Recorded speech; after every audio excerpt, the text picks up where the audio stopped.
Ողջույն սիրելիներս, հուսով եմ բոլորդ շատ լավ եք, այսօր իմ ալիքում համեղ վլոգ է, որի ընթացքում միասին պատրաստելու ենք շատ համով տորտ խմորեղեն, ինչպես կուզեք անվանեք։ Ես այստեղ արդեն պատրաստել եմ բոլոր բաղադրիչները, որոնք մեզ պետք են գալու, ու հիմա միասին անցնում ենք գործի։ Այս հատվածում ես դրել եմ այն ամենը, ինչ անհրաժեշտ է լինելու բիսկվիտի համար, իսկ այս կողմում արդեն այն ամենը, ինչ պետք է գալու կրեմի համար։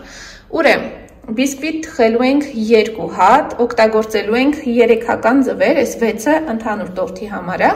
Մի բիսկվիտի համար օգտագործելու ենք 3 ձու,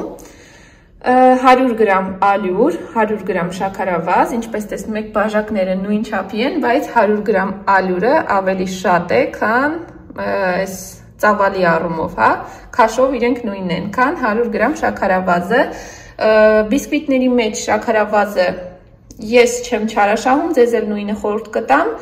ավելի լավ է բիսկվիտի քաղցրությունը մի փոքր ավելի քիչ լինի, որովհետև կրեմը այսպես թե այնպես քաղցր է լինելու։ Օգտագործելու ենք կես սուրճի բաժակ ձեթ, 1 սուրճի բաժակ կամ 2-3 գդալ կակաո, կակաոն լրիվ ձեր հայեցողությանն եմ թողնում, կախված նրանից թե ինչ գույնի եք սիրում կամ ընդհանրապես կարող եք բացառել կակաոն, եթե ուզում եք վանիլային լինի բիսկվիթը, եւ այստեղ վերցրել եմ մի կես սուրճի բաժակ, մի փոքր կաթ, դուք կարող եք վերցնել եռացրած ջուր, թթվասեր, մածուն, ինչ որ կլինի տանը, զուտ մի փոքր ավելի թեթևացնելու համար բիսկվիթը, եւ այստեղ ունենք մի փոքր փխրեցուցիչ, ամբողջ տուփը չեմ օգտագործի, չեմ ուզում որ շատ բարձր լինի բիսկվիթը, ուզում եմ ավելի շատ տափակ լինի, 15 գրամը երևի կբաշխեմ 2 բիսկվիթի մեջ, եւ վանիլ բնականաբար։ Խմորեղենը, բիսկվիտները ավելի ճիշտ թխելու եմ այս տապակի մեջ, որի չափերը հիմա ձեզ ցույց կտամ, որովհետև գիտեմ, որ բնականաբար հարցնելու եք, խնդրեմ երկարությունը 42 սանտիմետր, իհարկե ներսի հատվածը 35 է հասնում, եւ լայնությունը, խնդրեմ 36, եթե միայն ներսի հատվածը չափենք, մոտավորապես մի 29-30 սանտիմետր։ Ու ասեմ, թե ինչ եմ օգտագործելու կրեմի համար, պատրաստելու եմ իմ համար նոր կրեմ, իհարկե մեկ անգամ արդեն փորձել եմ, դուրս եկավ այնքանով, որ նորություն էր, իմ ալիքում հաճախ եմ պատրաստում կաթով եփովի կրեմներ, բայց այս անգամ կաթի փոխարեն օգտագործելու ենք թթվասեր։ Ինձ մոտ 30%-անոց է թթվասերը, քանի որ տուփը 500 գրամանոց էր, ես մի փոքր վրայից վերցրել եմ, որ մնա 400 գրամ, այստեղ ունենք իհարկե 15-20-10%-անոցը եւս կլինի։ Այստեղ ունենք 2-ից 3 ճաշի գդալ, կոնկրետ իմ դեպքում 2.5 է, ալյուր կամ կարող եք օսլա օգտագործել, կարտոֆիլի կամ կուկուրուզի, եգիպտացորենի, ինչպես կցանկանաք, պարտադիր վանիլը, երբեք չենք մոռանում, ունենք 300 գրամ շաքարավազ, իհարկե իմ բաժակի մեջ 300 գրամը չտեղավորվեց, այստեղ 250 գրամ է, եւ 250 գրամ կարակ սենյակային ջերմաստիճանի, թթվասերով եփովի կրեմ եթե չեք փորձել, կարող եք փորձել, համը տարբերվում է կաթով եփված կրեմից, այնքանով որ մի տեսակ, չգիտեմ, շատ աննշան ու հաճելի թթվաշություն ունի թթվասերը, չգիտեմ, ամեն դեպքում կաթով եփովի կրեմից տարբերվում է, եթե ուզում եք նոր բան փորձել, նորություն, կարող եք փորձել։ Դե ինչ, եկեք անցնենք գործի, առաջարկում եմ սկսենք կրեմի պատրաստությունից, որովհետև մեզ պետքա լինելու, որ կրեմը սառի, դրա համար թթվասերը լցնում ենք այն կաթսայի մեջ, որի մեջ եփելու ենք կրեմը, 400 գրամ թթվասեր։ Բաղադրատոմսը ավելի հստակ ներքևում կգտնեք կամ նկարագրության բաժնում։ Իհարկե ոչ բոլորը կարծես թե գիտեն նկարագրության բաժնի մասին կամ թե ինչպես գտնել այնտեղ գտնվող ինֆորմացիան, դրա համար նաև մեկնաբանությունների հատվածում կթողնեմ։ Լցնում ենք թթվասերը, իհարկե ավելի լավ կլինի, որ այն հատուկ խառնիչի օգնությամբ խառնեք, հիմա ցույց կտամ ինչի մասին է խոսքը։ Այս սրանով շատ ավելի հեշտ ու ավելի հարմար է, բայց քանի որ ես չեմ ուզում փչացնեմ այս կաթսան, իսկ ես չունեմ սրանից նույնը, որի այս հատվածը կլինի սիլիկոնապատ, դրա համար ես կօգտագործեմ այս մեկը։ Ավելացնում ենք վրան շաքարավազը, ինչպես ասացի, սա 250 գրամ էր մոտավորապես, իսկ մեզ պետք է մի 300 գրամ շաքարավազ, ավելացնում ենք ալյուրը կամ օսլան, երբեք չենք մոռանում վանիլը, ոչ բիսկվիտների մեջ, ոչ կրեմների մեջ, մի լավ խառնում ենք այս ամենը։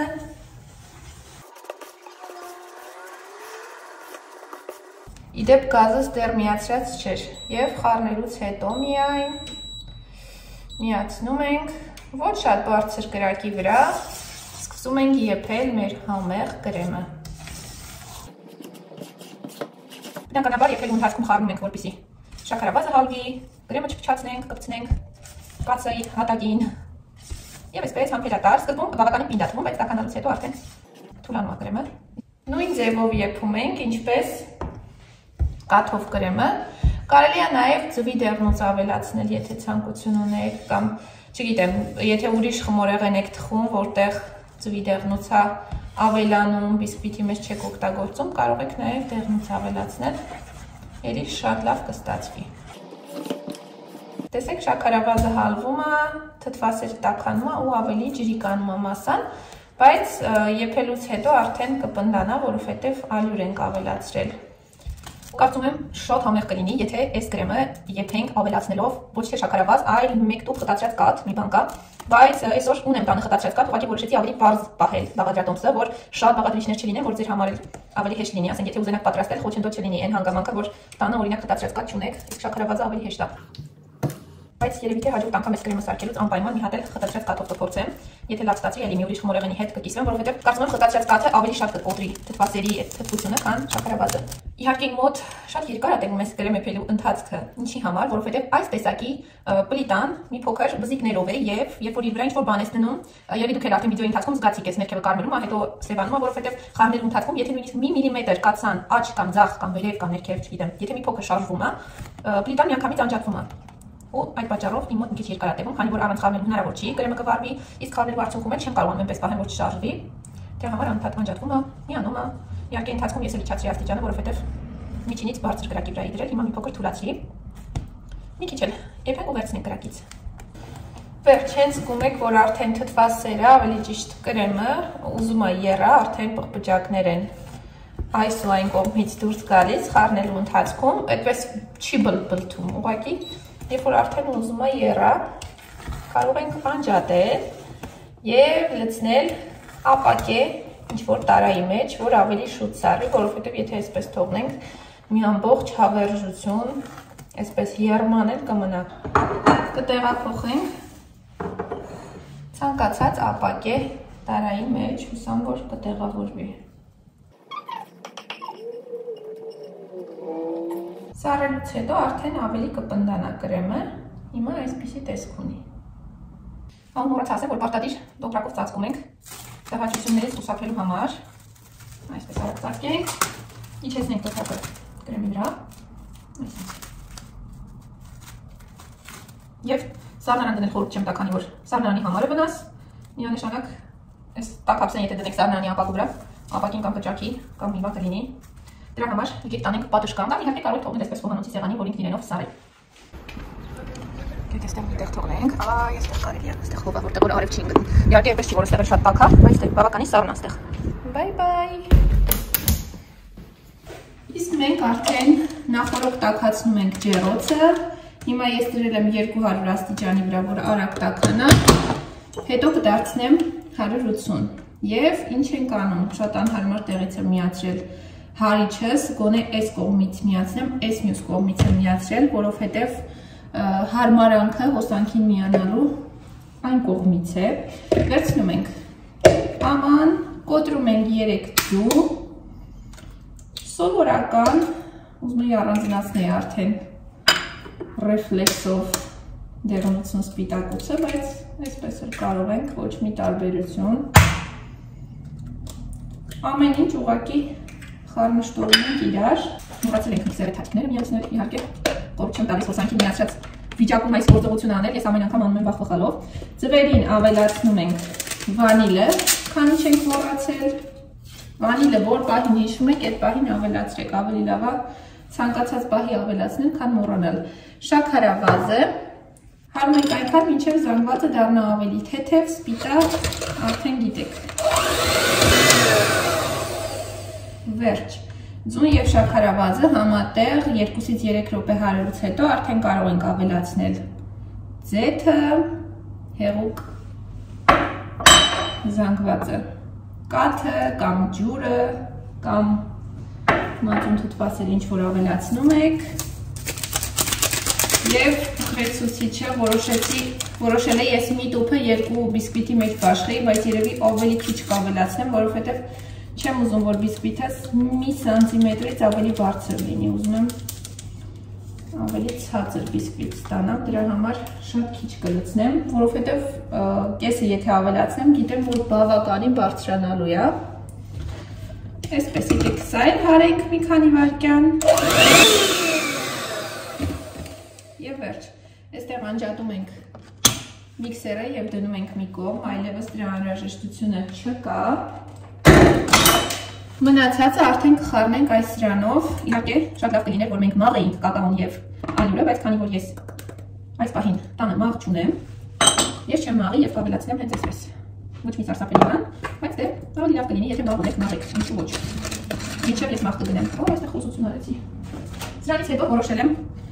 տորթերի, խմորեղենների, բաղադրատոմսերի հետ կապված վիդեոները այսպես նկարեմ ընթացքում ձեզ հետ շփվելով, որովհետև մյուս տեսակի վիդեոն, որը ավելի սովոր եք տեսնել իմ ալիքում, երբ ես նկարում եմ, իսկ հետո voice over եմ անում, այսինքն վիդեոն սարքում եմ, հետո նայում եմ ու ընթացքում մեկնաբանում, այդպես ավելի դժվարանում այն գործը։ 100 գրամ ալյուր էի պատրաստել, բայց մոտավոր մի 75-ը օգտագործեցի, որպեսզի շատ պինդ չլինի, արդեն բավականին պինդ է բիսկվիտի խմորը։ Այն մյուս վիդեո պատրաստելու դեպքում իմ գործը մի քանի անգամ բարդանում է ու ես տանը չեմ կարողանում այդ պրոցեսը այդ տեսակ վիդեո սարքելու, գիտեք քանի անգամ եմ պատրաստել տարբեր համով բաներ, վիդեո սարքել եմ ու միայն այդ մեկնաբանության չանելու, ալարելու պատճառով ամիսներ շարունակ այդ վիդեոները այդպես էլ մնում են իմ մոնտաժի ծրագրի մեջ առանց ձայնային մեկնաբանության, որովհետև իրոք տղաչ եւ բավականին շատ ժամանակ խլող գործընթաց է դա։ Վերցնում ենք կապակը, անպայման դնում ենք յուղաթուղթ, չենք մոռանում յուղաթուղթը։ Եթե յուղաթուղթ չդնեք, ամբողջ աշխատանքը ջուրն է գնալու։ Հիմնականում սիրում եմ յուղաթղթի տակ մի փոքր ջուր ցողել, այսպես, որ յուղաթուղթը կպնի կապակին եւ չշարժվի ու ինչ չխանգարի, այսպես։ Եվ արդեն լցնում ենք մեր բիսկվիտը, որից եւս մեկը պիտի պատրաստենք։ Դա արդեն այս մեկը թխելուց հետո կամ կարող եք դնել ջեռոց ու անմիջապես անցնել երկրորդի պատրաստմանը, ես այդպես էլ կանեմ, բայց էլ չեմ նկարի նույն բանը։ Լրիվ նույն գործողություններն եմ անելու, նույն չափի ձու, ալյուր, շաքարավազ, մի խոսքով։ Այսպես տարածում ենք, կարելի ավելի թույլ անել, ոչ մի սարսափելի բան։ Համ ավելի հեշտ կտարածվի, համ էլ թույլ խմորից ավելի լավ է լինում բիսկվիթը, այսինքն ավելի հաջող կստացվի, եթե չափից թույլ լինի, քան չափից պինդ։ Չափից պինդ անելու դեպքում բիսկվիթը կվերածվի ուղղակի տախտակի, իսկ երբ որ թույլ լինի, ուղղակի այսպես լցնեք ու ինքն իրենով թխվի, շատ ավելի փափուկ ու նուրբ բիսկվիթ կլինի։ Այնպես որ ավելի լավ է թույլ, քան պինդ։ Տպտպացնում ենք միացեղանին, որ օդը դուրս գա։ Եվ արդեն տեղափոխում ենք ջեռոց թխվելու։ Կարծում եմ շատ երկար չպիտի թխվի, որովհետև բավականին բարակ է։ Դնում ենք ամենաներքևի հարկում եւ փակում ենք եւ ջերմաստիճանը, խնդրեմ 180-ա, ես 200-ի վրա էի դրել, հիմա քիչեցնեմ 180, որ ավելի չտաքանա։ Առաջին բիսկվիթը արդեն հանեցի, բավականին փափուկ է, բայց եթե մի քիչ ալյուրը ավելի քիչ լիներ, շատ ավելի լավ կլիներ։ Երկրորդի մեջ մոտ 50-60 գրամ ալյուր արեցի, որ ավելի փափուկ լինի։ Հիմա այս մաքուր ամանի սրբիչը թրջել եմ, խոնավացրել եմ ու այսպես վրան կգցեմ, որ մինչև մյուս բիսկվիտի թխվելը հանկարծ չչորանա, որովհետև հետո ռուլետի նման պետք է լինելու իրեն փաթաթել։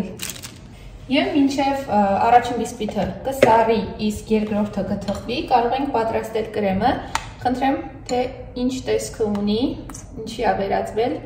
եփված կրեմը, թթվասերով սառելուց հետո ավելի պնդացել է, բավականին արդեն սառն է, եկել է սենյակային ջերմաստիճանի, կարող ենք հարել կարագը 5, 6, 7 րոպե, ինչքան երկար, այնքան լավ, եւ ավելացնել գթալ եփած կրեմը, իհարկե Եթե տանը վանիլ ունեք, անպայման կարագին ևս ավելացրեք վանիլ, կապ չունի, որ ընդեղ արդեն ավելացրել ենք։ Ես մեծ հաճույքով կավելացնեի, բայց այս պահին չունեմ։ Այնպես որ եթե դուք ունեք, ավելացրեք ու հարում ենք ամենակիչը 5-ից 6 րոպե։ Գնացինք։ Եվ վերջ, կարագը մի լավ հարելուց հետո գույնը բավականին սպիտակում է ու արդեն կարող ենք գթալ ավելացնել եփված կրեմը եւ հարել։ Այսպես, քիչ-քիչ, միանգամից չենք լցնում։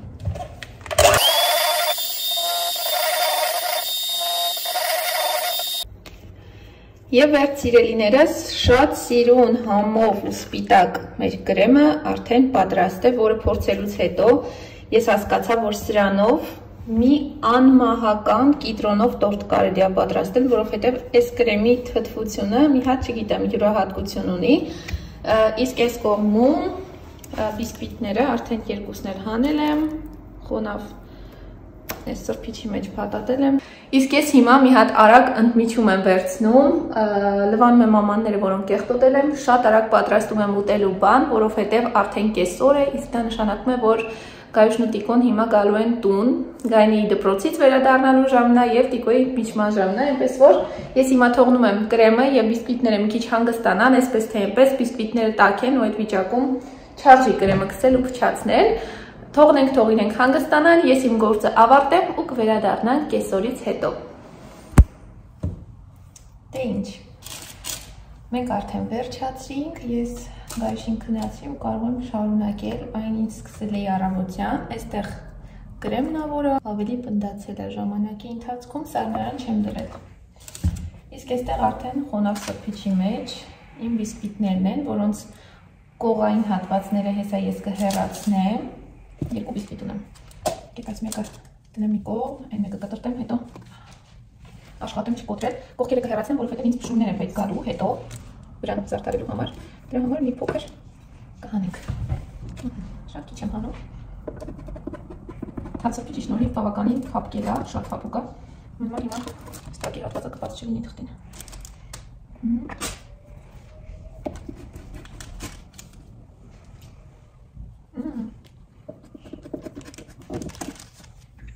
Շատ թեթև ու բիսկվիտ է։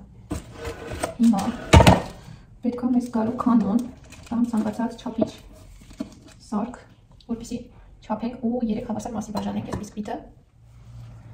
Վերջ, երկու բիսկվիտների հետ էլ նույն աշխատանքը տարա, այս կողային մասերը թողնում ենք հետո զարդարելու համար,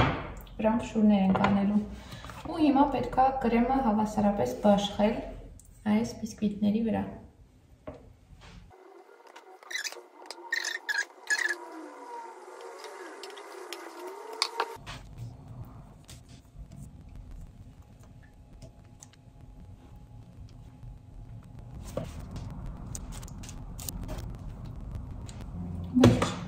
Բոլոր բիսկվիտների վրա հավասարաչափ կրեմը քսելուց հետո վերցնում ենք այն աքսեն, որի վրա հավաքելու ենք տորտը եւ այստեղ վերցրել եմ երկու չափի տապակ, առայժմ չգիտեմ ինչ չափի տորտը կստացվի, հավանաբար փոքր,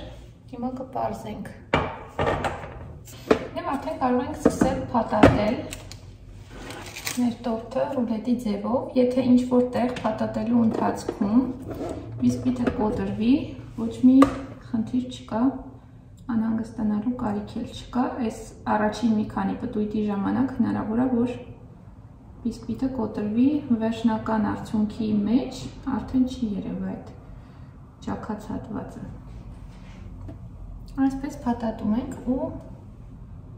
որտեղ որ վերջանում առաջին շերտ բիսկվիտը, այդտեղից շարունակում ենք հաջորդը, այսպիսի մի ուրիշ տորտի բաղադրատոմսի մալիքում արդեն կա, լրիվ ուրիշ բիսկվիտով ու ուրիշ կրեմով, եթե ցանկություն ունեք, վերևում կթողնեմ այդ վիդեոյի լինքը, կարող եք գնալ նայել։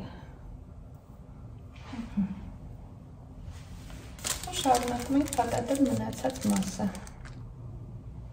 Բիսկվիտները շատ նուրբ են ստացվել ու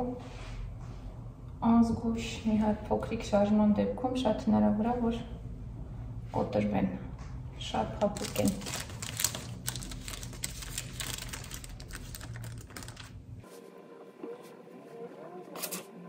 Եվ ինձ մնաց ամենավերջին շերտը։ Հիմա այս ամեն ինչը հավաքեմ, մի հատ էլ վրայից ու կողքերից պատեմ կրեմով ու անցնենք առաջ։ Ուրեմն այս տապակները վերցրել էի նրա համար, որ վերջում այսպես մի հատ ձգեինք ու լավ էս ֆորման պահեր տորթը, բայց քանի որ իմ տորթը բավականին փոքր ստացվեց սրանից, դրա կարիքը չկա։ Այնպես է, որ արդեն նորմալ երարկապած է, բայց եթե դուք ունեք ավելի փոքր չափի կալցո կամ նմանատիպ ինչ-որ բան, կարող եք հագցնել, դնել սառնարանում, որ ավելի վստահ լինեք, որ իր ձևը կպահպանի տորթը։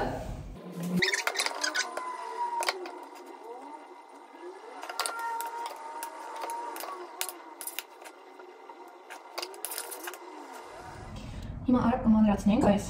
մանր կտորները, որոնք մի քանի րոպեով դրեցի ջեռոցը, որ մի քիչ չորանան, շատ թեթև։ Այդպես շատ չեն չորացել, ուղղակի շատ նուրբ ու փափուկ էր բիսկվիտը, որոշեցի մի քիչ չորացնել, որ ցեղ չստացվի։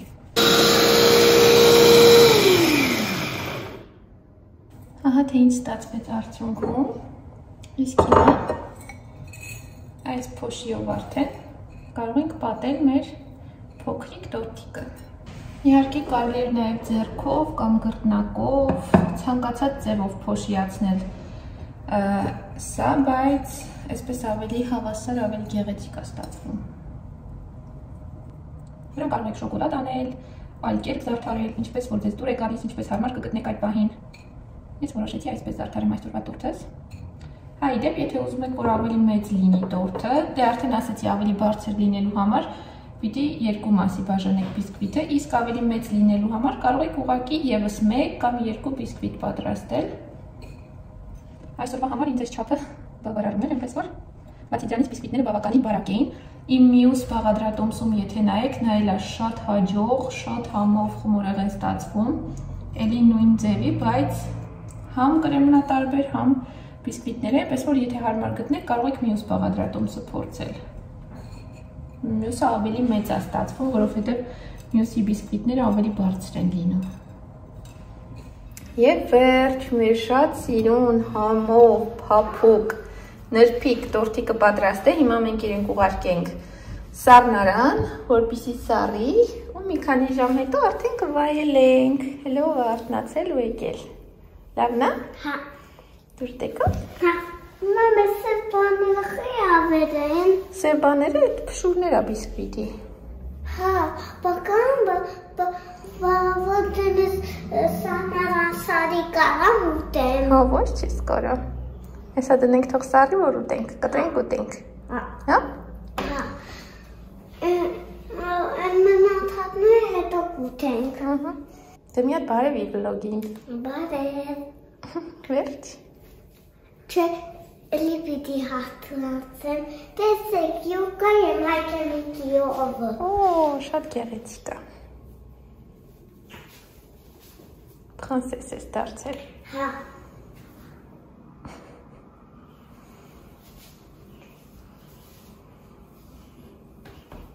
Կարիշը շորիկին ասմա յուբկա։ Չէ։ Հա։ Դե լավ, դե բայ-բայ արա։ Տորթիկը դնենք սառնարանը, հետո։ Կամելը դեզիա։ Ինչ։ Կամե դեզիա։ Դեզի ինչ է։ Դեզիա։ Դեզիա ինչ է։ Դերիա։ Էդ ինչ է։ Դերիա։ Հա, դերիա։ Ճիշտ է, դերիա է, յուբկա չէ։ Ես ասում չի ասում։ Ճիշտ է, դերիա է, էդի ոչ թե յուբկա։ Հա։ Եվ ահա թե ինչ ստացանք արդյունքում, իսկ մենք ստացանք շատ փափուկ, համով, նրբիկ, տորթիկ, ես արդեն փորձել եմ, շատ համով է, այնպես որ վստահ կարող եմ խորհուրդ տալ փորձել բաղադրատոմսը, հաստատ չեք փոշմանի։ Իսկ ես ձեզ մաղթում եմ օրվա հիանալի շարունակություն, ուզում եմ, որ լավ մնաք, սիրեք, լինեք սիրված, լավ սնվեք, ու եկեք ես քաղցր ու սիրուն նոտայի վրա, ես ձեզ ասեմ ցտեսություն, կհանդիպենք հաջորդ վլոգում։